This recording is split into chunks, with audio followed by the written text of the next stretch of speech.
family homeless shelters.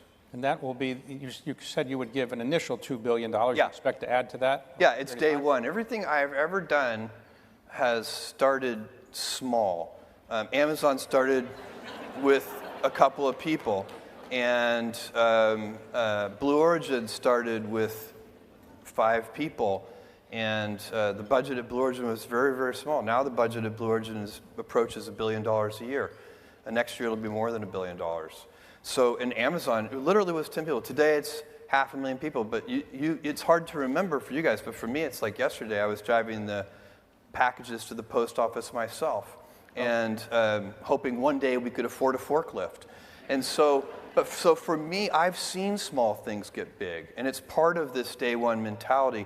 I like treating things as if they're small. You know, Amazon, even though it is a large company, I want it to have the heart and spirit of a small one. And so anyway, the day one foundation is going to be like that.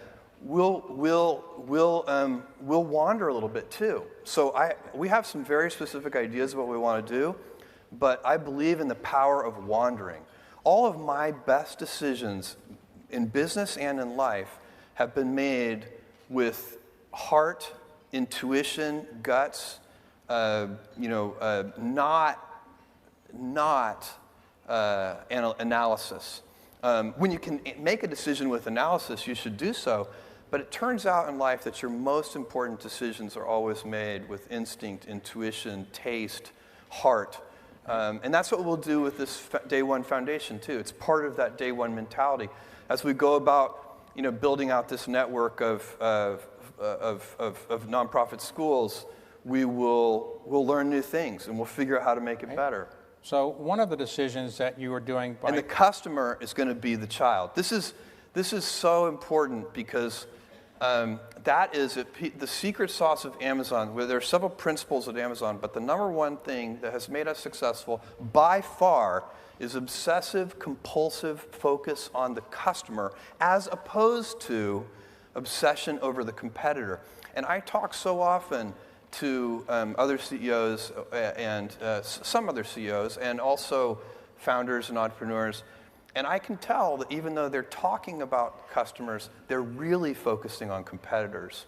And it is a huge advantage to any company if you can stay focused on your customer instead of your competitor. So then you have to identify who is your customer.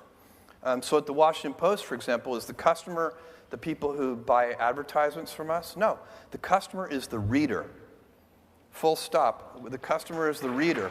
And then, by the way, where do advertisers want to be? Advertisers want to be where there are readers. So it's really not that complicated. It comes around really well.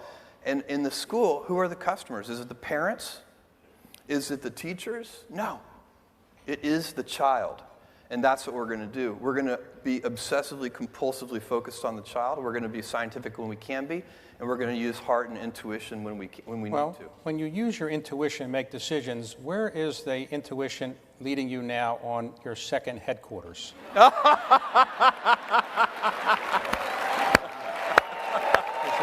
right. Can we just take a moment to acknowledge that may be the best segue in the history of interviewing? All right. Seriously, David, so, that is all right. That's so amazing. The answer is? The answer is very simple. We will announce a decision before the end of this year. So we've made tremendous progress. The team is working their butts off on it, and we will get there. No.